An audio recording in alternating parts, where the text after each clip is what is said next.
राज्यात पुढील 4 ते 5 दिवस मेघगर्जनेसह हलका ते मध्यम स्वरूपाचा पाऊस आणि सोसाट्याच्या वाऱ्याची शक्यता आहे।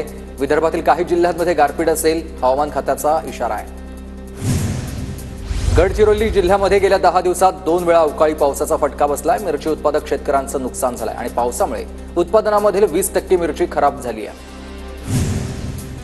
वाढत्या तापमानाचा अमरावती जिल्ह्यामधील संत्रा बागांना मोठा फटका। ऊन वाढल्यानं संत्री गळून पडण्याचं प्रमाण वाढलेलं आहे आणि त्यामुळे उत्पादन घटणार आहे।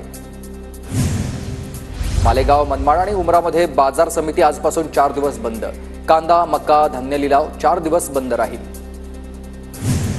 वर्ध्यात उन्हाचा तडाखा वाढलाय। तापमानाचा पारा 41 अंशांवर। वाढत्या तापमानामुळे रस्त्यांवरील वर्दळ कमी झाली आहे। उन्हाच्या तीव्र झळांमुळे नागरिक त्रस्त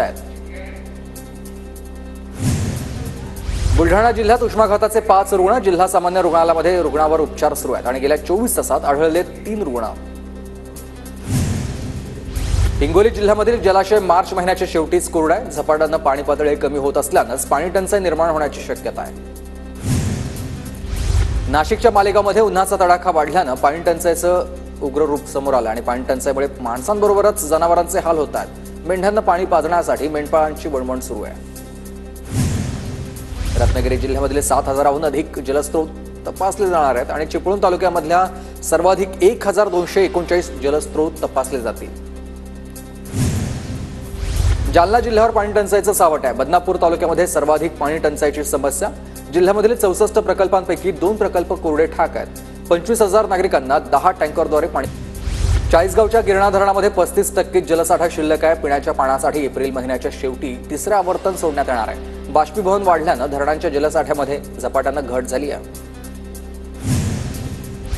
जालन्याच्या जाफराबाद तालुक्यामधल्या टेंभुर्णी गावात नळाला दूषित पाणी पुरवठ्यामुळे नागरिकांचे आरोग्य धोक्यात आलंय। टेंभुर्णी ग्रामपंचायत प्रशासनाचा कारभार चव्हाट्यावर। वाशिमच्या कामरगावमध्ये पाण्याची पाईपलाईन फुटली आहे। हजारो लिटर पाणी वाया गेलंय। उन्हाळ्यामध्ये पाणी टंचाईच्या झळा बसतात।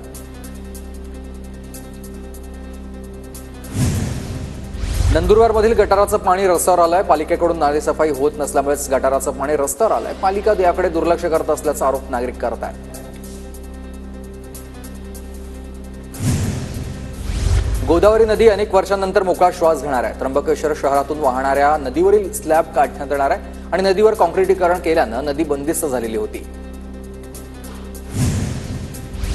वाशिमच्या एडशी गावामधील पाणी पुरवठ्यामध्ये नारू सदृश कृमी आढळलेला आणि दूषित पाण्यामुळेच आता आरोग्याचा प्रश्न गंभीर होतोय। सांगलीत दलित महासंघाचं अनोखं आंदोलन। गटारीचं पाणी महानगरपालिकेच्या दारात फेकून पालिकेचा निषेध। गटाराचं पाणी रस्त्यावर साचून राहिल्यानंच आंदोलन केलंय। बीडमध्ये आश्रमशाळेमधील शिक्षक आत्महत्या प्रकरणी शिक्षकांचं उपोषण। धनंजय नागरगोजे यांना न्याय द्या, अन्यथा आत्मदहन करण्याचा इशारा दिलाय। गोंदिया शहरामधील शासकीय इमारतीचा वीज पुरवठा खंडित। इमारतीचे 2,67,000 रुपयांचं बिल थकीत आहे आणि परिणामी विद्युत उपकरणं आणि लिफ्ट बंद झाल्यानं कामासाठी येणाऱ्यांना नाहक त्रास झालाय। लातूरच्या निष्ठूरमध्ये 2 गटामध्ये तुफान हाणामारी झाली आणि जुन्या वादामधूनच हाणामारी झाल्याची माहिती समोर आली। या हाणामारीमध्ये 7 जण गंभीर जखमी आहेत, 5 जण ताब्यात आहेत आणि दोन्ही गटातल्या 15 जणांवर गुन्हा दाखल झालेला आहे।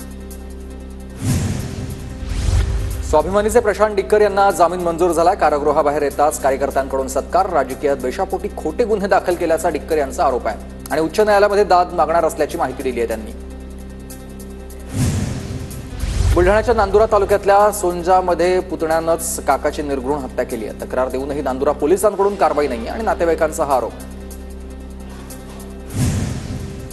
गुन्हेगारी रोखण्यासाठी नांदेड पोलिसांनी अनोखी शक्कल लढवली। रेकॉर्डवरील सराईत गुन्हेगारांवर बारकाईने लक्ष ठेवण्यासाठी गुन्हेगार दत्तक योजना घेतली आहे आणि दर 8 दिवसाला गुन्हेगाराला पोलीस ठाण्यामध्ये बोलावून समुपदेशन केले जाईल।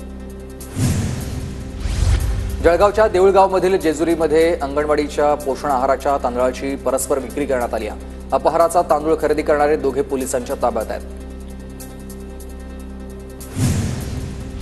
वाशिमच्या रिठड ग्रामपंचायतमध्ये 2 महिला सदस्यांची उपसरपंच पदी निवड झाली आहे। वाशिम जिल्ह्यातल्या एकमेव रिठड ग्रामपंचायतमध्ये 2 उपसरपंच आहेत। महाराष्ट्र राज्य समिती पक्ष स्थानिक स्वराज्य संस्था निवडणूक लढवणार। आता राज्यस्तरीय बैठकीमध्ये माजी आमदार शंकर अण्णा धोंडगे यांचा निर्धार। जळगाव जिल्ह्यामध्ये एकाच दिवशी प्रधानमंत्री आवास योजनेअंतर्गत तब्बल 34,423 घरकुलांचं भूमिपूजन झालंय। मुख्य कार्यकारी अधिकाऱ्यांकडून वेळेवर काम पूर्ण करण्याच्या सूचना करण्यात आल्या। मुख्यमंत्री फडणवीसांची पुण्याच्या इंदापूरमधील कुलदैवत श्री लक्ष्मी नरसिंह मंदिराला भेट, तर फडणवीसांनी कुलदैवत श्री लक्ष्मी नृसिंहाचं दर्शन घेत अभिषेक घातलाय। मुख्यमंत्री देवेंद्र फडणवीसांनी विठ्ठल रुक्मिणीचं दर्शन घेतलंय। विठ्ठल मंदिराच्या विकास आराखड्याच्या अंतर्गत झालेल्या विकास कामांची फडणवीसांकडून पाहणी। इचलकरंजी महानगरपालिकेत अजित पवारांच्या उपस्थितीमध्ये जीएसटी, परतावा, स्वच्छ पाणी पुरवठा या प्रश्नांवर बैठक। यावेळी अजित पवारांनी अधिकाऱ्यांना फैलावर घेतला। शनी अमावस्येनिमित्त खासदार श्रीकांत शिंदेंनी शनी शिंगणापूरमध्ये शनिदेवाचं दर्शन घेतलंय। शनीचा अभिषेक करत श्रीकांत शिंदेंनी शनी चौथऱ्यावर जाऊन शनी मूर्तीला तेल वाहिलं। व्हीआयपी पास धारकांना पहाटे 4 ते 6 या विशिष्ट वेळेमध्ये दर्शन घ्यावं, भाजप नेते सुजय विखे पाटलांची साईबाबा संस्थानकडे मागणी आहे। तर साई संस्थांना तिरुपती बालाजी मंदिरातील दर्शन व्यवस्थेचा अभ्यास करण्याचीही मागणी केली आहे। छत्रपती संभाजी महाराजांच्या पुण्यतिथीनिमित्त पोलीस प्रशासन सतर्क। खुलताबादमधील औरंगजेब कबर परिसरामधील पोलीस बंदोबस्तात वाढ झाली आहे। कुठलाही अनुचित प्रकार घडू नये म्हणून प्रशासनाची खबरदारी। ठाण्याच्या छत्रपती शिवाजी महाराज मैदानामध्ये उद्यापासून चैत्र नवरात्रोत्सवानिमित्त धूम आनंद चॅरिटेबल ट्रस्टच्या यंदाच्या नवरात्रोत्सवामध्ये गणपतीपुळे मंदिराची प्रतिकृती राजन विचारे यांची माहिती। साताऱ्याच्या संगम माहुलीमधील महाराणी ताराबाईंच्या समाधीला महाअभिषेक। समाधीचा वज्रलेप पूर्ण झाल्यानंतर श्री स्वामी ओम मल्हारी प्रतिष्ठानच्या वतीनं समाधीला महाअभिषेक करण्यात आला। टीव्ही9 मराठीचे प्रतिनिधी मयुरेश जाधव यांना वृत्तरत्न पुरस्कार, संविधान हक्क परिषद आणि मंत्रालय वार्ता यांच्यातर्फे शरद पवारांच्या हस्ते पुरस्काराचं वितरण। ईद निमित्त नागपूरमध्ये मुस्लिम बांधवांसाठी भाजपकडून सौगाते मोदी किटचं वाटप। भाजपच्या जमाल सिद्दीकींनी नागपूरमध्ये 100 किटचं वाटप केलेलं आहे। बीडच्या आष्टीमध्ये आमदार सुरेश धस यांच्या वतीनं दावत ए इफ्तार पार्टीचं आयोजन, तर शहरातील हिंदू मुस्लिम बांधवांची मोठ्या संख्येनं उपस्थिती। जळगावच्या भुसावळमध्ये ईद निमित्त बाजारपेठेमध्ये खरेदीसाठी मोठी गर्दी, मोठ्या मशिदीला विद्युत रोषणाई। कराडच्या सह्याद्री साखर कारखान्याच्या निवडणुकीमधील यशवंतराव चव्हाण सह्याद्री परिवर्तन पॅनलचा प्रचार शुभारंभ। पालीच्या खंडोबाला भाजपा आमदार मनोज घोरपडे यांच्या हस्ते नारळ फोडून प्रचाराला सुरुवात। तुळजाभवानी देवीच्या चरणी अज्ञात भाविकाकडून 1 किलो म्हणजे 100 ग्रॅम वजनाच्या सोन्याचं दान करण्यात आलंय। मंदिराच्या सिंहासन दानपेटीमध्ये अज्ञात भाविकाकडून सोन्याची 11 बिस्किटं अर्पण करण्यात आली आहेत। दान केलेल्या सोन्याचं मूल्य जवळपास 1 कोटींच्या घरात आहे। शनी अमावस्येनिमित्त श्री क्षेत्र शनी शिंगणापूरमध्ये लाखो भाविकांची दर्शनासाठी गर्दी। देवस्थान जिल्हा प्रशासनाकडून भक्तांच्या सोयीसुविधांसाठी मोठी तयारी। नांदेडमधील माहूरच्या रेणुका देवीच्या चैत्र नवरात्र महोत्सवाची जय्यत तयारी। गुढीपाडव्यानिमित्त उद्या रेणुका मातेची महापूजा आणि विविध धार्मिक कार्यक्रमांचं आयोजन। भंडाराच्या केसलवाडामध्ये शंकरपटामध्ये 160 बैलजोडांचा सहभाग। 3 दिवस स्पर्धेचा थरार।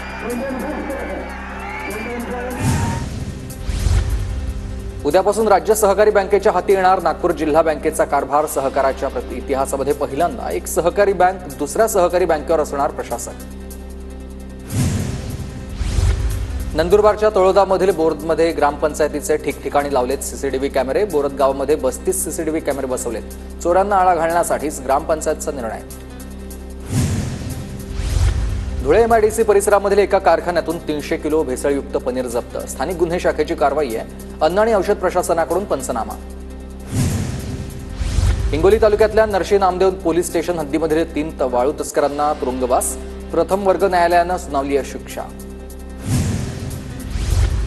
हिंगोलीत धान्य वाटपामध्ये दिरंगाई करणारा रास्तभाव धान्य दुकानदाराचा परवाना कायमस्वरूपी रद्द। जिल्हाधिकारी अभिनव गोयल यांच्यासह पथकाची कारवाई।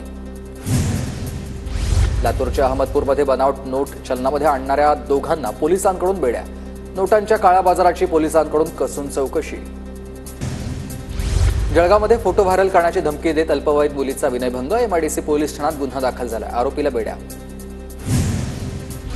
छत्रपती संभाजीनगरमध्ये घरफोडी करणारे कुख्यात गुन्हेगार अटकेत आहेत। 11 तोळा सोनं जप्त झालंय। महिलेसह 3 जवाहरनगर पोलिसांकडून बेड्या। अमरावतीमधील अनेक ठिकाणी वाळूंची तस्करी। वाळू घाटांचा लिलाव न झाल्यानं वाळू चोरी वाढलेल्या आहेत आणि मात्र प्रशासनाचं दुर्लक्ष होत आहे। गोंदिया जिल्ह्यामधल्या किन्हांमध्ये वाळू माफियांची दहशत. अनिल मेश्राम यांच्या शेतातून वाळूची वाहतूक. शेतामध्ये पीक घेता येत नसल्यानंच मेश्राम कुटुंबियांवर उपासमारीची वेळ आली. अकोल्यामध्ये विद्युत साहित्य चोरी करणाऱ्याला पोलिसांकडून अटक. आरोपीकडून 3,70,000 रुपयांचा मुद्देमाल जप्त करण्यात आला. भंडाराच्या जमनी गावामध्ये घर टॅक्स वसुलीसाठी गेलेल्या पथकाला शिवीगाळ आणि धक्काबुक्की झाली आहे. 2 जणांविरोधात वारठी पोलीस ठाण्यात गुन्हा दाखल. बुलढाण्याच्या सिंदखेड राजमधील जिजाऊंचं जन्मस्थान असलेल्या राजवाड्यामध्ये मटक्याचे अड्ड्यात आणि अवैध धंदे बंद करण्याच्या मागणीसाठी समाजसेवकांचं उपोषण सुरू आहे. सोलापूरच्या करमाळामध्ये गुढीपाडवा आणि रमजान ईदच्या पार्श्वभूमीवर पोलिसांचा रूट मार्च. पोलीस निरीक्षक विनोद घुगे यांच्या प्रमुख हजेरीमध्ये कायदा आणि सुव्यवस्था अबाधित राखण्यासाठी करमाळा पोलिसांचा रूट मार्च. कोल्हापूरच्या इचलकरंजीमध्ये एका सोसायटीत 4 लाखांचा अपहार. लेखापरीक्षेनंतर आता अपहार झाल्याचं समोर आलंय. सोसायटीच्या सर्व पदाधिकाऱ्यांवर गुन्हा दाखल झालाय. परभणीच्या श्रीरामनगर रेल्वे गेट परिसरामध्ये सतत रेल्वे गेट बंद होत असल्यानंच वाहतुकीचा खोळंबा होतोय. उड्डाणपूल बांधण्याची स्थानिक नागरिकांची मागणी आहे. नाशिकच्या मालेगावमध्ये वाहतूक पोलीस ऍक्शन मोडवर. बेशिस्तपणे वाहन चालवल्यानं थेट दंडात्मक कारवाई होणार. नांदेड पूर्णा रस्त्याचं काम 3 वर्षांपासून रखडलेलं आहे. लोकप्रतिनिधी रस्त्याचं काम करत नसल्याचा ग्रामस्थांचा आरोप आहे. रस्त्यावरील धुळीमुळेच शेती पिकांचं प्रचंड नुकसान. चंद्रपूर शहरामधील जटपुरा गेट परिसरामधील वाहतूक कोंडीचा प्रश्न मार्गी लागणार आहे. शहरामध्ये इंटेलिजंट ट्रॅफिक सिस्टीम उभारलं जाणार असल्याची जिल्हाधिकाऱ्यांची माहिती आहे. गोंदिया कोल्हापूर एक्सप्रेसच्या संरचनेत बदल झाला. गाडीचे डबे आता वाढवण्याचा निर्णय घेण्यात आला आहे. महाराष्ट्र एक्सप्रेसचा प्रवास होणार 1 जूनपासून अधिक आरामदायी. हिंगणघाट तालुक्यामधील पिंपळगावच्या महावितरणच्या उपकेंद्राला आता ISOचं नामांकन मिळालेलं आहे आणि ग्राहकांना गुणवत्तापूर्ण आणि अखंडित सेवा देण्यासाठी उपकेंद्राचं अत्यंत उत्कृष्टरित्या सक्षमीकरण आणि नूतनीकरण. सांगली मिरज कुपवाडा महानगरपालिकेचा 1,132 कोटींचा अर्थसंकल्प सादर. कोणतीही करवार नसलेलाच अर्थसंकल्प प्रशासकीय महासभेत मंजूर झाला आहे. भारतीय नौदलामधील निवृत्त युद्धनौका विजयदुर्ग बंदरात दाखल झाली. ही युद्धनौका कुणकेश्वर समुद्रामध्ये स्थापित केली जाणार आहे.